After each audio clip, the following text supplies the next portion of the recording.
देखो बच्चे लोग, आज सॉल्यूशन के अंदर हम लोग पढ़ने जा रहे हैं non ideal solution showing positive deviation, यानी कि नॉन आइडियल सॉल्यूशन के टाइप्स पढ़ रहे हैं। दो तरीके की होती है, एक पॉजिटिव डेविएशन और एक होता है नेगेटिव डेविएशन। पॉजिटिव डेविएशन कब बनता है, ये सब चीजें के ऊपर हम बात कर चुके हैं। आज हम बताएंगे इसके बारे में सारी कंडीशन फॉलो होने के लिए क्या क्या चीजें आपको चाहिए होंगी। तो यानी कि सबसे पहले इसकी डेफिनेशन बात कर लेते हैं। इसकी डेफिनेशन क्या है, मतलब पॉजिटिव डेविएशन का मतलब क्या हो गया। तो देखो इसका मतलब क्या है, देखो the total vapour pressure of any solution is greater than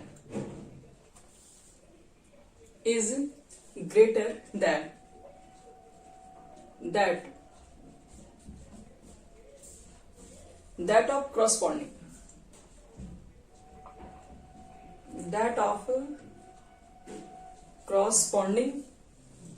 to an ideal solution,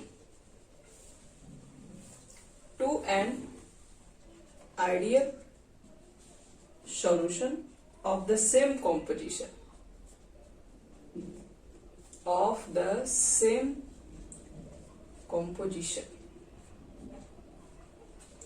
Such solution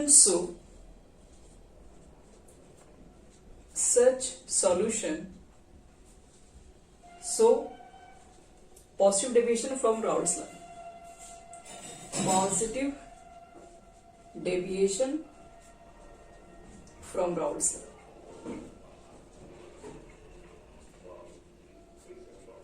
बस इतना ही है। देखो इसका मतलब क्या है, पॉजिटिव डेविएशन का मतलब क्या है। जैसे मान लो कि आपके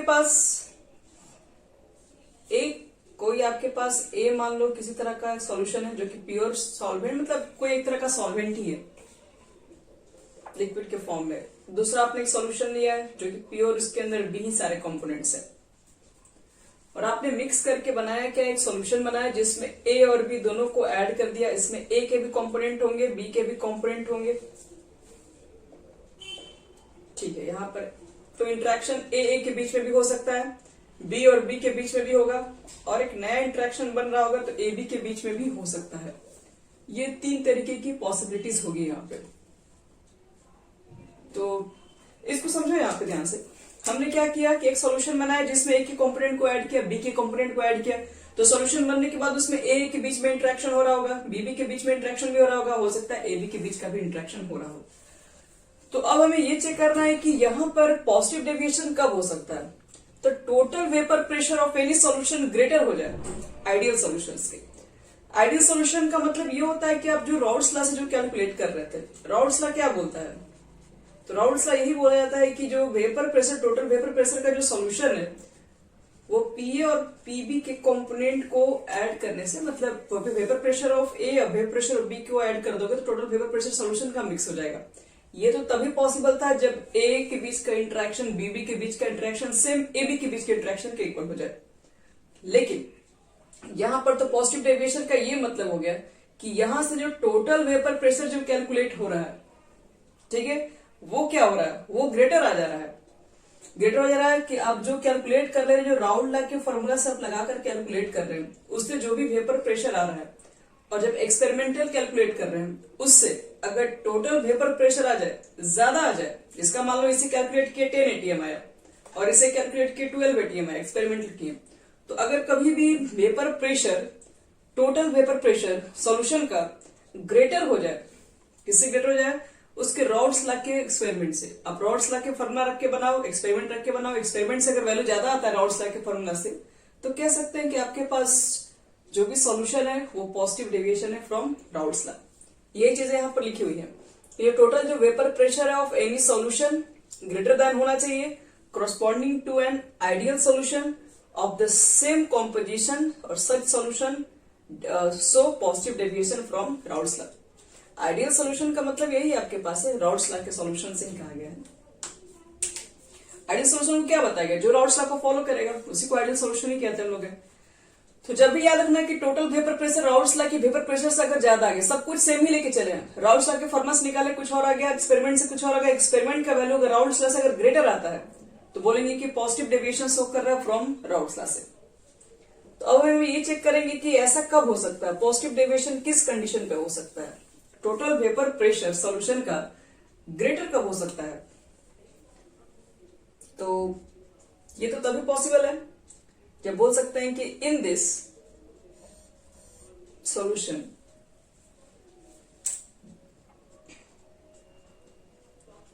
सॉल्यूशन ए टाइप, एक मिनट, ए नहीं, ए बी टाइप इंटरैक्शन,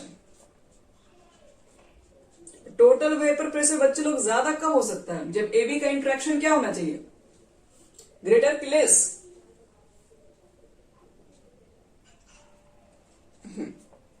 तो शुड बी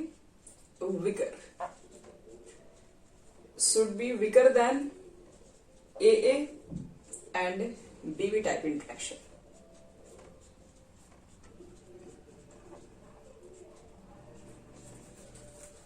यानी कि पॉजिटिव डेविएशन तो तभी हो सकता है, टोटल वेपर प्रेशर तो तभी ज्यादा हो सकता है कि जो, क्योंकि देखो ए तो पहले वाला ही वेपर प्रेशर है, बीबी वाला पहले वाला, नया जो बन रहा है वो सब कुछ एबी पे ही डिपेंड कर रहा है।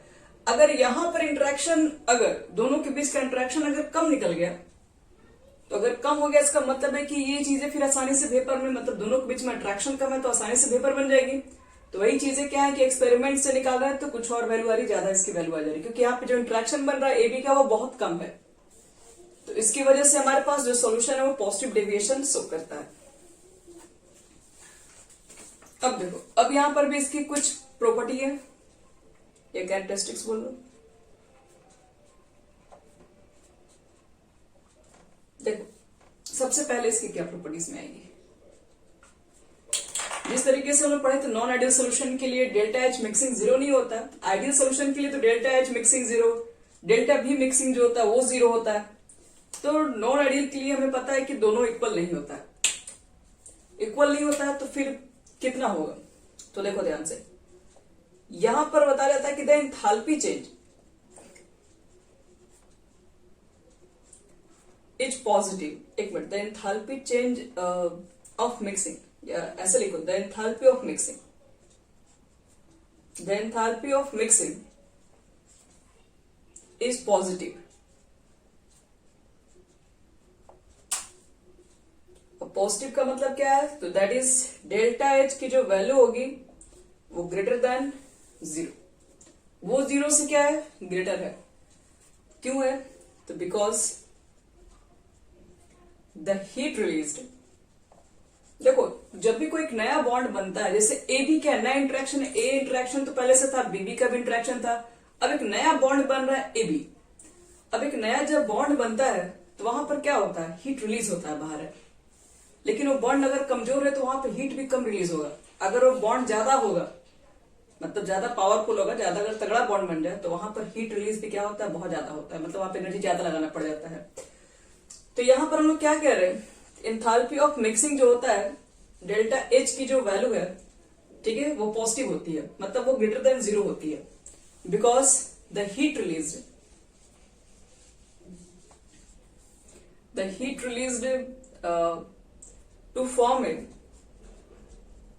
to form a new molecular interaction,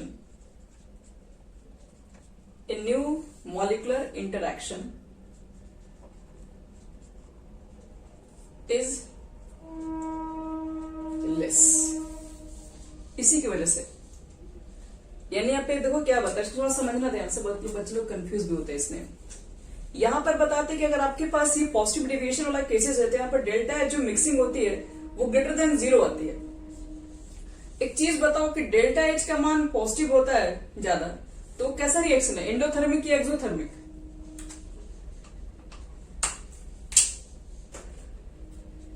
delta H की वैल्यू पॉजिटिव, हीट एब्जॉर्ब होता है ना, हाँ, उसको एंडोथर्मिक रिएक्शन कहा जाता है। तो एक चीज पहले ध्यान रखना कि कोई भी अगर आपको बोल रहे हैं कि कोई भी आप दो यहाँ पर ए और बी के कंपोनेंट को जो आप मिक्स कर रहे हैं, तो वहां डेल्टा एच की वैल्यू जो है वो पॉजिटिव है। पॉजिटिव है कि इसका मतलब ये है कि वहां से जो रिलीजिंग हीट निकल रहा है वो बहुत कम है। पॉजिटिव का मतलब यही है, अगर ये पॉजिटिव आ रहा है इसका मतलब है कि यहाँ पर अब देख रहे हो कि ए ए का इंटरेक्शन है, बीबी का इंटरेक्शन है, और एक जो नया इंटरेक्शन ए बी बन रहा है, तो ए बी के इंटरेक्शन बनने में ए और बी को आपस में बॉन्ड बनाने के लिए क्या करना पड़ेगा, कुछ ना कुछ उनकी एनर्जी रिलीज, कुछ बाहर निकलती है, लूज होती है, तो एनर्जी रिलीज हो रही होती है। तो लेकिन इनके बीच का जो इंटरेक्शन है वो कोई इतना पावरफुल नहीं है, क्योंकि इसकी बॉन्ड पहले से ही कमजोर है, तभी तो आसानी से ब्रेक होकर ज्यादा वेपर प्रेशर बना ले रही है। तो इनके बीच का जो बॉन्डिंग है, जो इंटरेक्शन है, वो बहुत कमजोर है। ठीक है, तो इसका मतलब है कि इनके बीच में जो डेल्टा एच की जो हीट जो रिलीजिंग जो हो रही है वो बहुत कम रिलीज हो पा रही है। तो कम रिलीज बहुत हो पा रही है, इसका मतलब है कि डेल्टा एच की वैल्यू यहाँ पर क्या आएगी, पॉजिटिव ही रहेगी, क्योंकि ज्यादा यहाँ पर ज्यादा हीट अगर मान लो रिलीज कर जाए, मतलब ज्यादा हीट अगर बाहर निकल जाए, तो डेल्टा एच की तो वैल्यू तो नेगेटिव होना चाहिए फिर। तो लेकिन ओवरऑल जब हीट चेक कर रहे हैं तो हम लोग देख रहे हैं कि ओवरऑल जो हीट आ रहा है वो कुछ ज्यादा रिलीज नहीं हो पा रही है, तो कम रिलीज हो रही है। तो इसलिए हम लोग क्या करते हैं, आपकी डेल्टा एच जो मिक्सिंग की जो वैल्यू होती है वो पॉजिटिव हो जाती है, क्योंकि रिलीजिंग यहाँ पर बहुत ज्यादा नहीं है, क्योंकि इंट्रैक्शन क्या है, वीक इंट्रैक्शन है। अब दूसरा बात करेंगे यहाँ पर वॉल्यूम के ऊपर। अगर ए और बी को आपस में मिक्स करके एक सॉल्यूशन जो हम लोग प्रिपेयर किए, तो जो वॉल्यूम मिक्सिंग होगी, क्या उसकी वैल्यू भी ग्रेटर देन 0 है या लेस देन 0 है?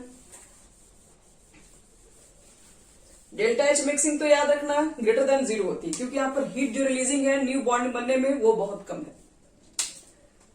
अब देखो second, the volume of mixing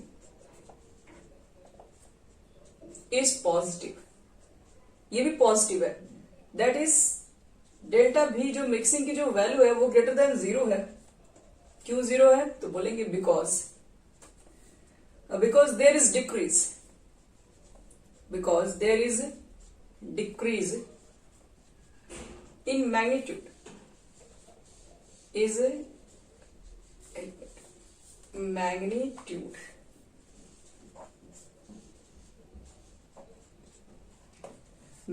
of intermolecular force, magnitude of intermolecular force in the solution.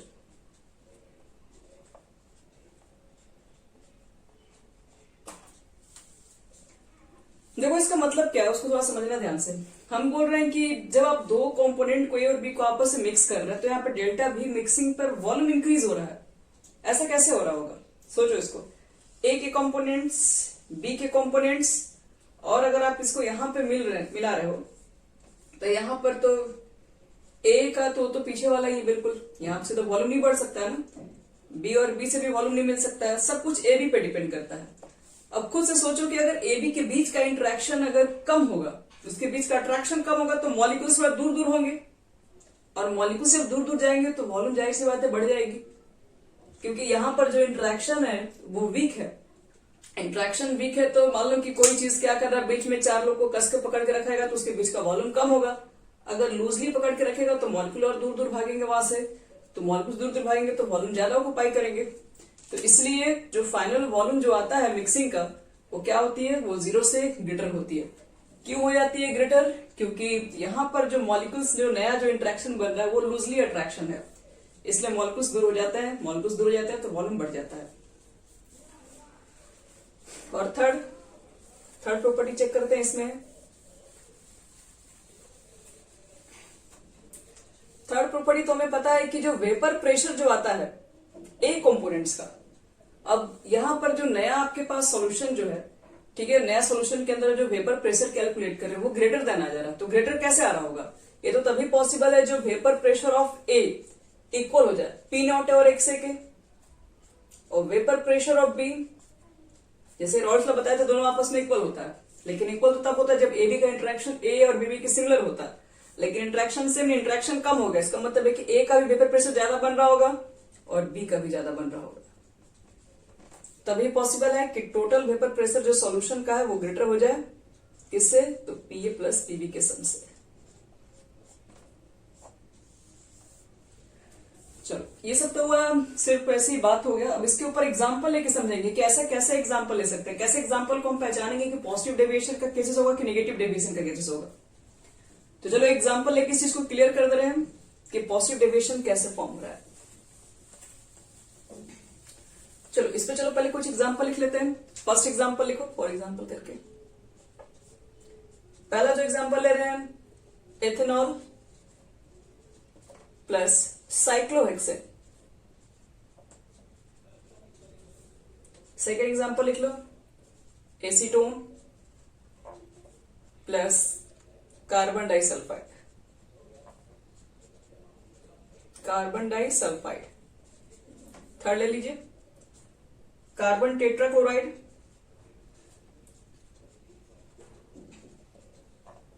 Plus chloroform. Fourth ले लेते हैं, मिथाइल अल्कोहल एंड वाटर।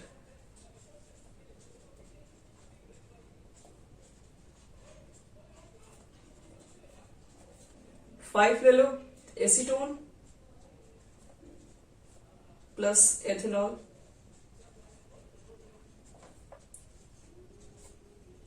फिर एथेनॉल एंड वाटर भी ले सकते हैं।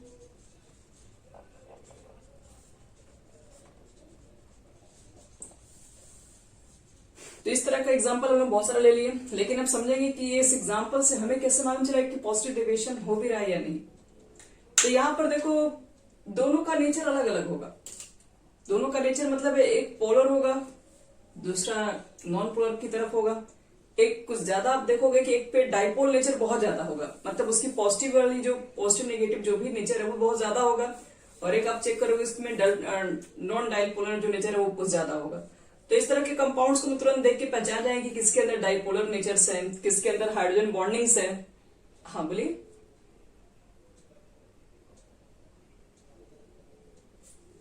अच्छा एक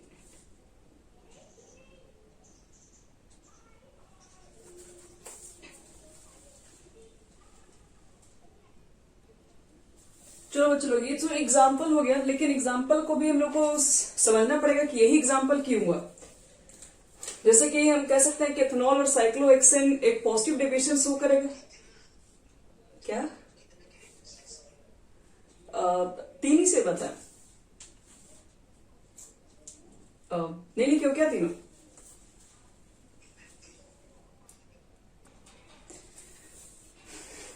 यहां देखो बच्चे लोग, इसमें यहां पर देखो, इस पहचानने का थोड़ा तरीका आपके पास यही होगा। ये कोई और नेचर का होगा, बगल वाला कोई और नेचर शो करेगा। ये हाइड्रोजन बॉन्डिंग बना रहा होगा तो ये नॉन पोलर नेचर्स का है। जो हाइड्रोजन बॉन्डिंग एक बना रहा होगा, दूसरा देखोगे दूसरा नॉन पोलर नेचर का है। एक पोलर होगा, दूसरा नॉन पोलर है। तो कुछ इस तरीके से आपको मतलब दोनों अलग अलग फोर्स ऑफ अट्रैक्शन दोनों में पाया जाएगा।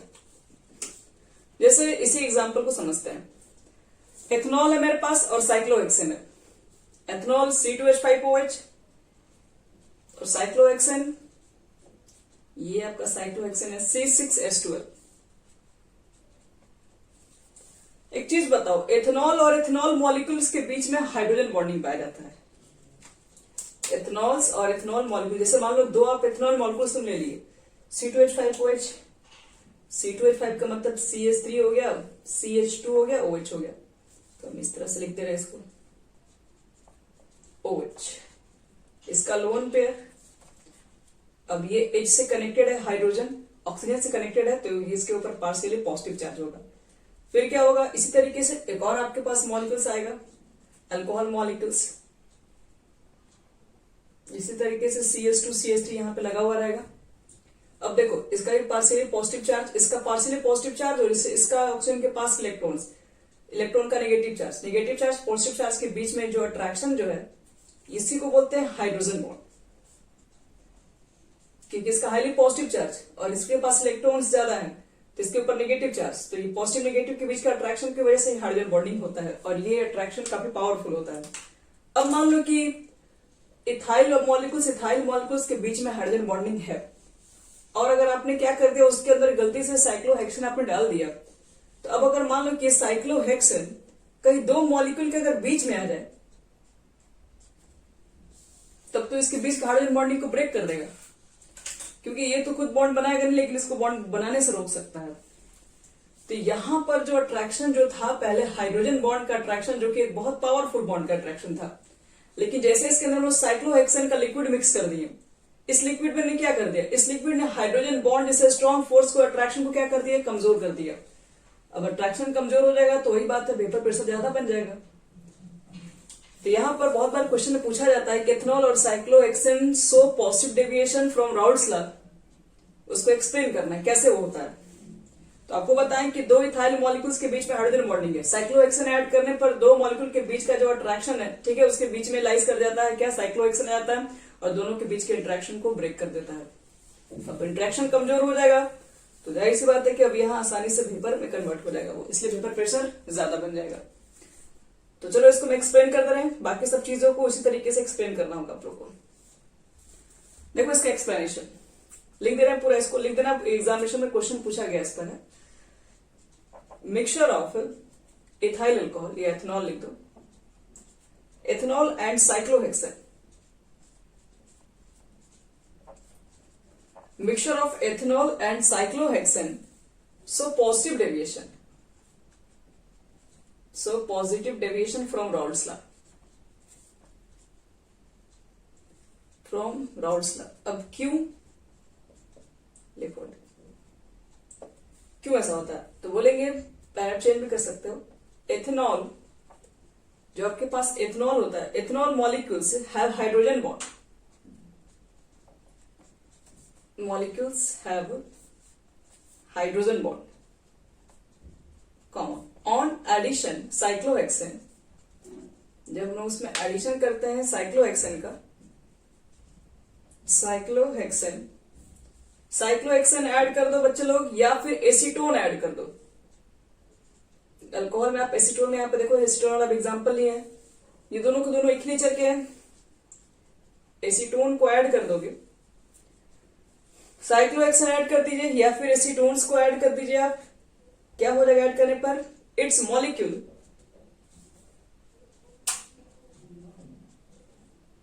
Molecule get in the between,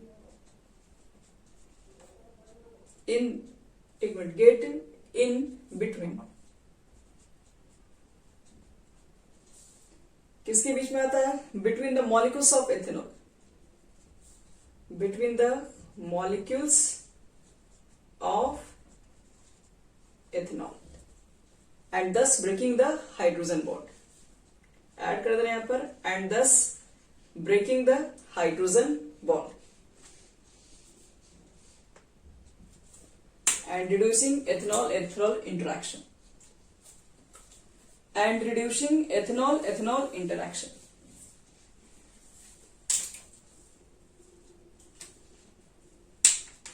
तो यही रीजन आपके पास है, एथेनॉल मॉलिक्यूल्स के पास जो कि हाइड्रोजन बॉन्ड था, साइक्लोहेक्सेन या एसीटोन जैसे कंपाउंड्स को ऐड कर रहे हैं जो कि हाइड्रोजन बॉन्डिंग तो बना नहीं रहा एथेनॉल मॉलिक्यूल, लेकिन दोनों के बीच में आने की वजह से दोनों एथेनॉल के बीच के मॉलिक्यूल्स के इंटरेक्शन को ही ब्रेक कर दे रहा है।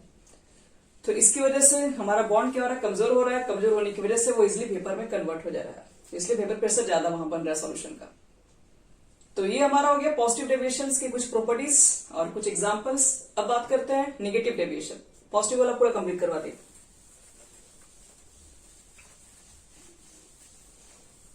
अब लिखो तुम लोग, non ideal solution showing negative deviation,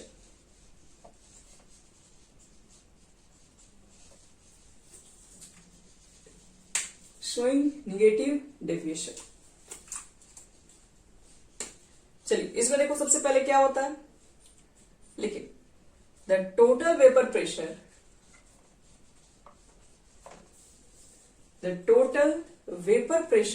of any solution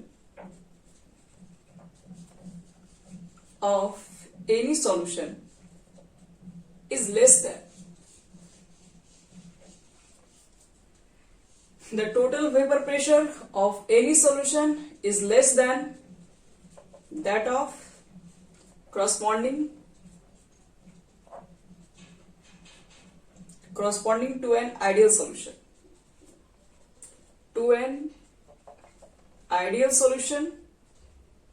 of the same composition,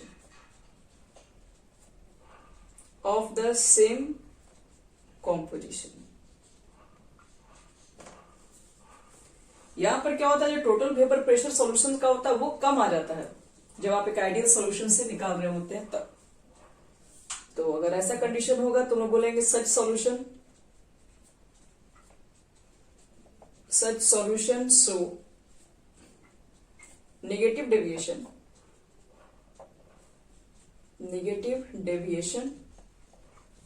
from Raoult's law.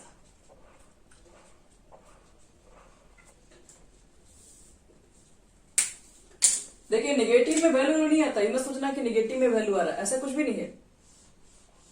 वही वाला बात फिर से, अगर मान लो मेरे पास 3 तरह के सॉल्यूशन है, इसमें ए के कंपोनेंट प्रेजेंट है, इसमें बी के कंपोनेंट प्रेजेंट है, और यहाँ मिक्स करके आपने ए भी बनाया, तो यहाँ पर तो ए के भी कंपोनेंट्स आपने मिक्स किया, बी और बी के कंपोनेंट मिक्स किया, और एक नया इंटरेक्शन ए भी बन रहा होगा।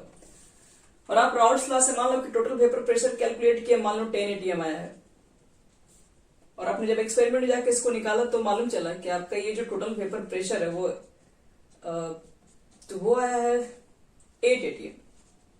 मतलब इस बार टोटल वेपर प्रेशर जो हम लोग राउट्स लॉ के जो फॉर्मूला से कैलकुलेट करें, जो आइडियल सॉल्यूशन के फॉर्मूला से जो कैलकुलेट कर रहे हैं, उससे अगर कम आ जाता है तो समझ लेना कि वो सॉल्यूशन जो है वो नेगेटिव डेविएशन शो करता है। नेगेटिव डेविएशन का मतलब इससे इसकी वैल्यू कम है, ना कि नेगेटिव में है। चलो, तो अगर ऐसा कंडीशन होता है कि टोटल वेपर प्रेशर इस बार कम हो जाए, तो ये किस वजह से कम हो रहा होगा? तो ये तो अट्रैक्शन यहां पर भी था, यहां पर भी है, इसमें तो कोई नई बात नहीं है। बी अट्रैक्शन इसमें भी था और इसमें भी है।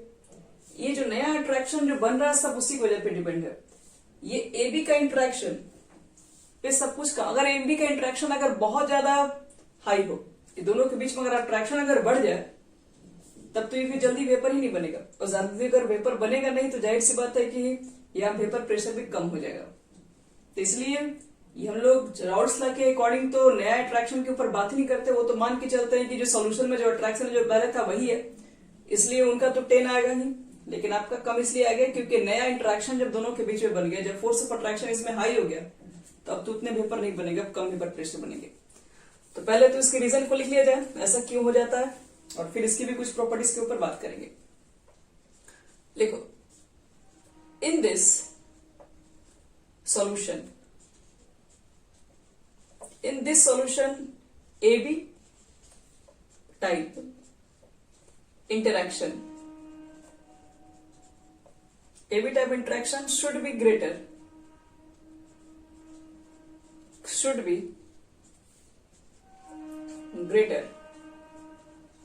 than AA and BB type interaction। बस मतलब यहां पर जो नया इंटरेक्शन बन रहा है, ठीक है, वो नया इंटरेक्शन क्या है, वो ग्रेटर है। किससे ग्रेटर है? तो ए से ग्रेटर होना चाहिए, बीबी से ग्रेटर होगा, तभी जाके वेपर प्रेशर सोल्यूशन कम बन सकता है। यही इसके पीछे का रीजन है।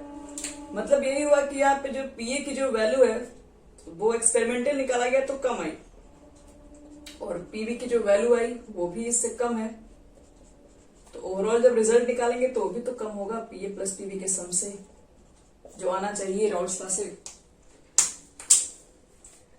चलो, तो अब बात करते हैं इसकी कैरेक्टरिस्टिक्स फिर से, इसकी क्या क्या होनी चाहिए।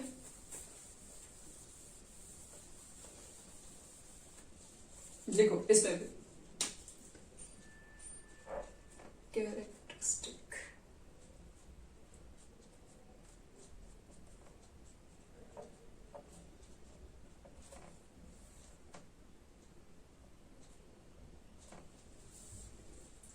चलो सबसे पहले फर्स्ट इसकी बात कर लेते हैं कैरेक्टरिस्टिक्स क्या है। तो पहला देखो, इसमें पहले इसकी प्रॉपर्टी है the enthalpy of mixing. The enthalpy of mixing is negative, that is delta H mixing की जो वैल्यू होगी वो लेस देन 0 होगी। क्यों? तो because the overall heat released is more।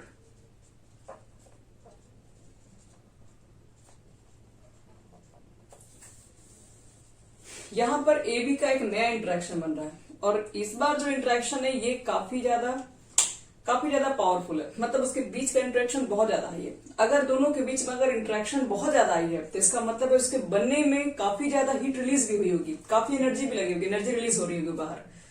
तो वही जो एनर्जी वहां पे खर्च होती है, जो बाहर निकल रही होती है, जिसकी वजह से बोलते हैं डेल्टा एच की जो वैल्यू है वो क्या हो गया, एनर्जी रिलीज हो रही है, बाहर ज्यादा निकल रही है, मतलब वैल्यू लेस देन 0। तो इसमें सबसे पहली प्रॉपर्टी होती है कि इसके अंदर delta H mixing less than 0 होती है। दूसरी बात, वॉल्यूम मिक्सिंग के ऊपर बात कर लेते हैं। The volume of mixing is negative. Negative का सेंस क्या है कि डेल्टा भी की जो मान है वो लेस देन 0 आ जाएगी। क्यों ऐसा है? तो बिकॉज देयर इज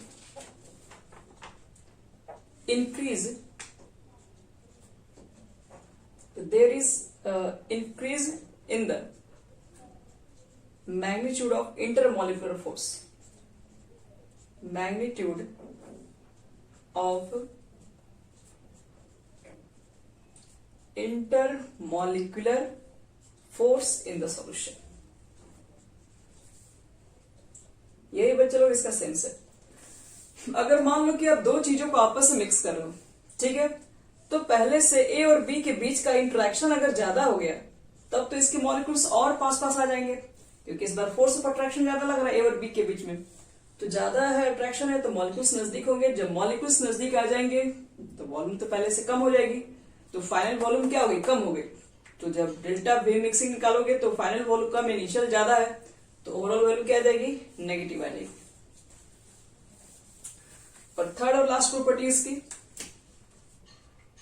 वही वेपर प्रेशर पीए की वैल्यू जो होगी वो पी नॉट है और एक्सेल से कम होगी, और वेपर प्रेशर जो बी होगी वो P naught B X B से कम होगी। इसलिए टोटल वेपर प्रेशर जो आएगी वो पीए प्लस पीबी के सम से भी कम होगी। चलो यहां तक नोट करने के बाद इस पर भी बात करते हैं कुछ एग्जांपल्स, और फिर कुछ ग्राफिकल कंडीशन में भी बात करेंगे।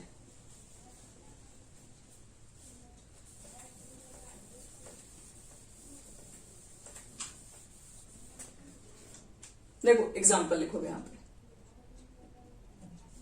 एग्जाम्पल में फर्स्ट लेते हैं chloroform plus acetone. Chloroform plus acetone. Second HNO3 plus water. Third HCl plus water. D chloroform plus benzene.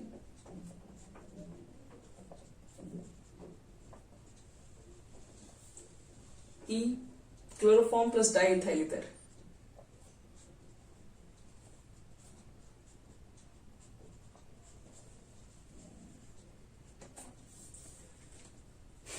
चलिए इसे जितने एग्जांपल देख रहे हैं, एसिड प्लस वाटर तो याद ही रह जाएगा आप लोग को।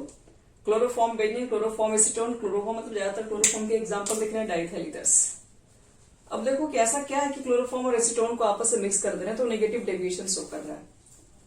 तो देखिए इसके अंदर होगा क्या, ये जो दोनों मॉलिक्यूल्स जो आपको दिख रहे हैं, ये दोनों मॉलिक्यूल्स का एक दूसरे से कोई लेना देना नहीं। अगर अलग अलग रखोगे तो क्लोरोफॉर्म क्या होता है, CHCl3, इसके अंदर डाइपोल नेचर होंगे। एसीटोन्स के अंदर भी डाइपोल्स नेचर्स होते हैं।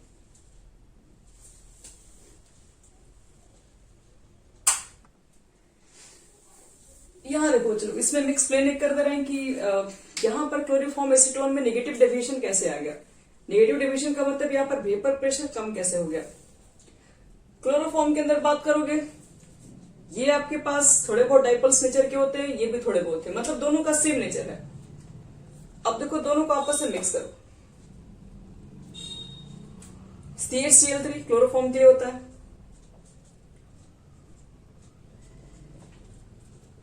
इधर चेक करते हैं एसीटोन।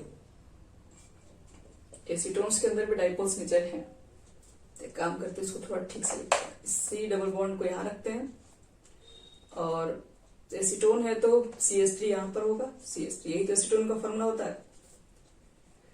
अब देखो ध्यान से, यहां पे ये ऑक्सीजन का लोन पेयर, इलेक्ट्रॉन मिल गया। अब इस हाइड्रोजन कहोगे तो कोई हाईली कार्बन, मतलब हाईली इलेक्ट्रोनेगेटिव से कनेक्ट नहीं है, क्योंकि ये तो कनेक्ट किससे, कार्बन से। लेकिन ध्यान रखिए ये कार्बन से भले ही कनेक्ट हो, लेकिन इस कार्बन के बगल में तो क्लोरीन है।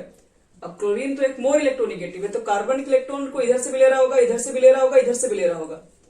तो मतलब कार्बन के पास जितने इलेक्ट्रॉन है सब ऊपर के 3 पार्ट में डिवाइड कर रहा होगा ये, तो इसके पास इलेक्ट्रॉन की सख्त कमी हो जाएगी क्योंकि इसके अगल बगल 3 इलेक्ट्रोनेगेटिव एलिमेंट्स लगे हुए हैं। तो इलेक्ट्रॉन की कमी हो जाएगी, तो ये क्या करेगा, हाइड्रोजन से इलेक्ट्रॉन उसके पूरे इलेक्ट्रॉन को अपने तरफ खींचने का काम करेगा। तो इलेक्ट्रॉन इसको अपने तरफ लेगा और लेने की वजह से इसके ऊपर highly partially positive charge develop हो जाएगा। कार्बन के साथ अगर यहाँ पे हाइड्रोजन रहता है तो फिर इसके ऊपर कोई पॉजिटिव चार्ज क्रिएट नहीं होता, बहुत कम होता, और उसके बीच का अट्रैक्शन हाइड्रोजन बॉन्ड नहीं बोल सकते थे। लेकिन ये 3 क्लोरीन एटम आने की वजह से ये क्या कर दिया, तीनों क्लोरीन क्या होगा, कार्बन से ज्यादा इलेक्ट्रॉन्स को निकाल पाएंगे, जिसकी वजह से कार्बन के अंदर इलेक्ट्रॉन की कमी आ जाएगी बहुत ज्यादा।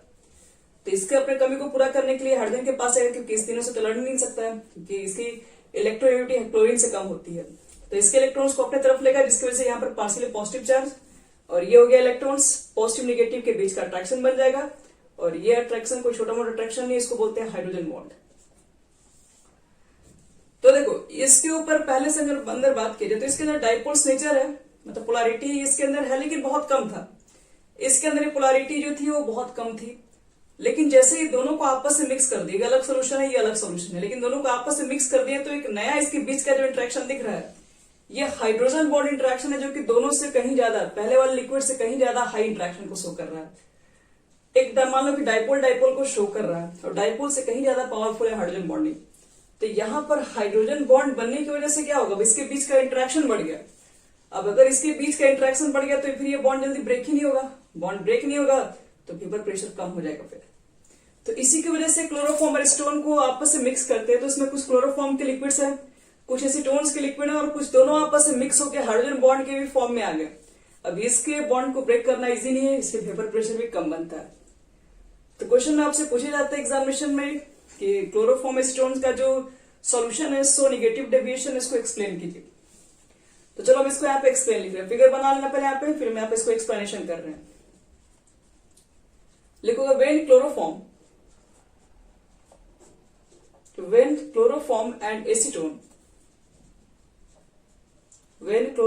and acetone are mixed together,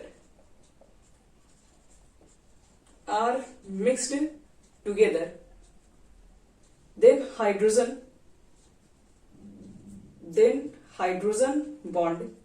bonding take place between them.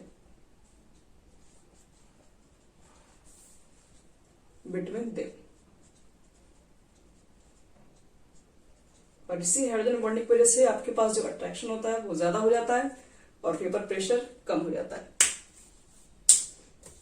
Same काम इसमें हो जाएगा, सेम काम यहां पर हो जाएगा। तो ये हमारा हो गया non ideal solution, negative deviation.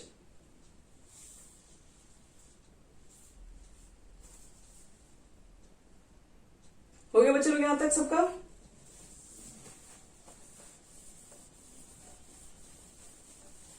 चलो इसमें अब एक थोड़ा सा, अब इसके ऊपर कुछ ग्राफिकल्स क्वेश्चंस भी हैं।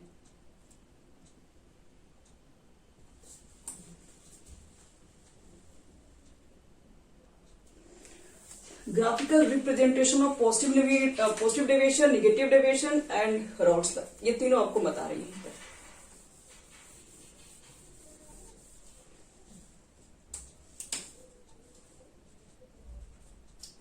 ग्राफिकल रिप्रेजेंटेशन,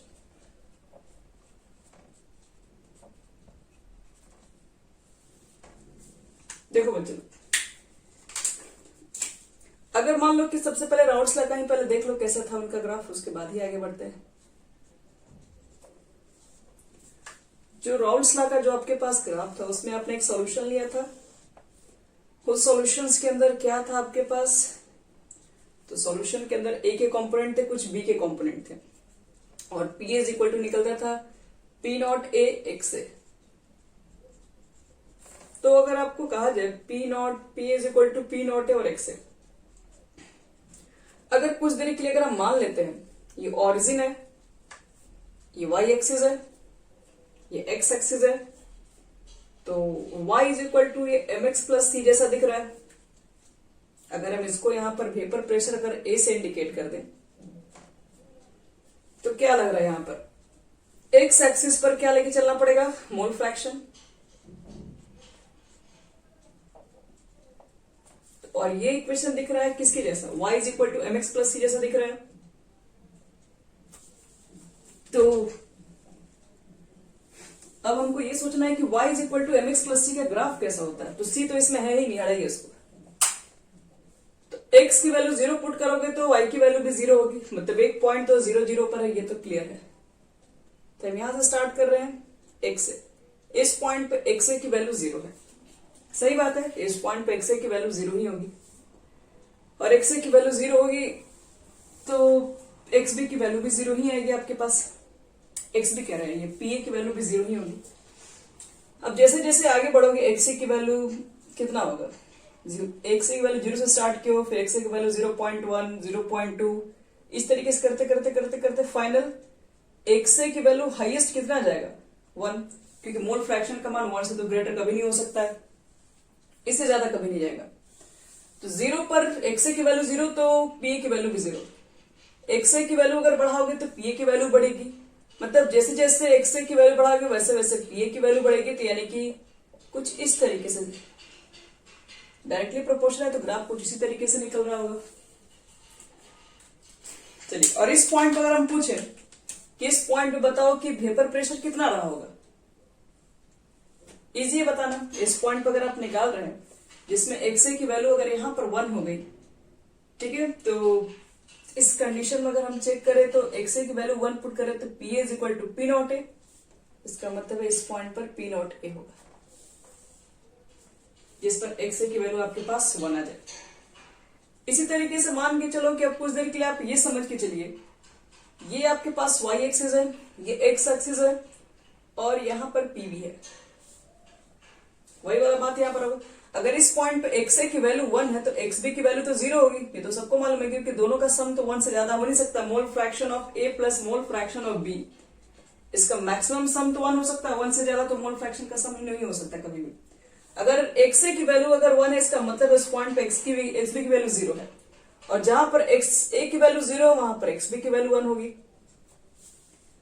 अब इस पॉइंट को आप इधर बढ़ाते चलिए, धीरे धीरे धीरे बढ़ाओगे तो जैसे जैसे मोल फ्रैक्शन बढ़ेगा, क्योंकि a की वैल्यू इधर कम हो रही है, b की वैल्यू बढ़ रही होगी, तो आपका भी ग्राफ कुछ इस तरीके से आएगा।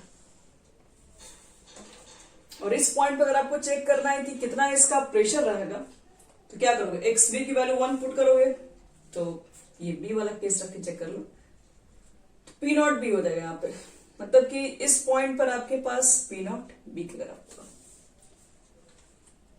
तो सॉल्यूशन से मुझे मालूम करना है कि इसके अंदर टोटल वेपर प्रेशर कितना होगा। तो क्या करो कि इस पॉइंट पर और इस पॉइंट पर आपके पास दोनों को क्या कर दो, पूरी तरीके से मिक्स कर दो। ये pa की वैल्यू के लिए ये ग्राफ किसके लिए अपलोड कर रहे हैं, pa is equal to X के लिए लिखे थे और पी नॉट ए के लिए था। ये ग्राफ किसके लिए था, ये pb के लिए था, pb is equal to P naught B X B. और ये दोनों को अगर हम यहाँ पे ऐड कर दें तो ये जो आपके पास जो टोटल वेपर प्रेशर जो सॉल्यूशन होगा वो इस केस के बीच में रहेगा, pa प्लस pb के। ये था आपके पास रॉल्स लॉ। रॉल्स लॉ के जो ग्राफ होते हैं वो इसी तरीके से आएंगे आपके पास, pa रहेगा pb रहेगा, दोनों के बीच का स्ट्रेट लाइन रहेगा ऊपर, दोनों को मिक्स कर दोगे, दोनों को ज्वाइन कर दोगे तो वेपर प्रेशर ऑफ सॉल्यूशन मिल जाएगा हर एक पॉइंट का। लेकिन अगर मान लो कि आपको vapour pressure show negative deviation चाहिए, मुझे Raoult's law negative deviation, Raoult's law from positive deviation, उसके लिए अगर मुझे ग्राफ को कैलकुलेट करना होगा तो देखो उसको कैसे सीखेंगे। तो इसी को बना के चला गया है, एक नेगेटिव डेविएशन के लिए बता रहे हैं और एक पॉजिटिव डेविएशन। देखो नेगेटिव डेविएशन का मतलब क्या है, सब कुछ आपका ग्राफ सेम रहेगा, जिस तरीके से बना हो, यहां पर a का मान 0 होगा, b का मान 1 होगा इस कंडीशन पे। तो इस पॉइंट पे हम लोगों ने मिलाया कि एक ग्राफ यहां से आता है, एक ग्राफ इधर से जाता है, सब कुछ यहीं पर बनाना है। पी नॉट ए एक्स यहां पर निकलेगा, यहां पर पी नॉट बी एक्स भी रहेगा,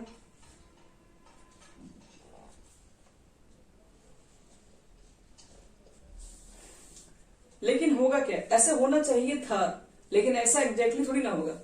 यहां पर देखो होता क्या है, हम लोगों को तो पता है कि नेगेटिव डेविएशन है तो पीए की जो वैल्यू होगी वो तो लेस देन होगी पी नॉट ए और एक्स से। तो ये तो तुम्हारे पास पी नॉट ए के इक्वल है, लेस चाहिए, तो मतलब ग्राफ अब कुछ नीचे से आ जाएगी, मतलब आप ऊपर एक्सपेक्ट कर रहे थे लेकिन ये वैल्यू कुछ कम में हो जाएगी। और इसको आप डॉटेड लाइन से बनाएंगे। ये डॉटेड लाइन है, ये रियल लाइन इसका होगा। हम लोग एक्सपेक्ट कर रहे थे क्या, हम लोग एक्सपेक्ट कर रहे थे कि हमारे पास ये आने चाहिए, किसके लिए, पीबी के लिए, बट आ गया कम, P naught B X B आ गया कम। तो ये एक्सपेक्ट था मेरा, लेकिन एग्जैक्टली होगा क्या, इससे कुछ कम नहीं आएगा हमारा वैल्यू, कुछ नीचे इसके और बना देंगे। और फाइनली हम लोग एक्सपेक्ट यहां से कर रहे थे कि ये इसका मैच करना चाहिए, लेकिन अब एक्चुअल से ये कम हो जाएगी, मतलब कुछ इस तरीके से इसका ग्राफ। तो नेगेटिव डेविएशन में क्या होगा, आप जो भी एक्सपेक्ट करेंगे, जो भी लाइन होगा रॉड्स लॉ से, उसके नीचे में ही आएगा। सेम बनाना होगा पॉजिटिव डेविएशन के लिए, सब कुछ सेम करोगे। यहां पर आपके पास जो दिख रहा है स्ट्रेट लाइन, उससे ग्रेटर होगा, तो ये ग्राफ फिर कुछ ऊपर बन जाएगा, इस ग्राफ फिर इसके ऊपर बना लोगे, और ये ग्राफ यहां पर आ जाएगा। तो यही हमारा ग्राफिकल रिप्रेजेंटेशन है, रॉड्स लॉ के लिए भी है, और एक positive deviation from rods law, negative deviation rods law, ये हो गया कंप्लीट।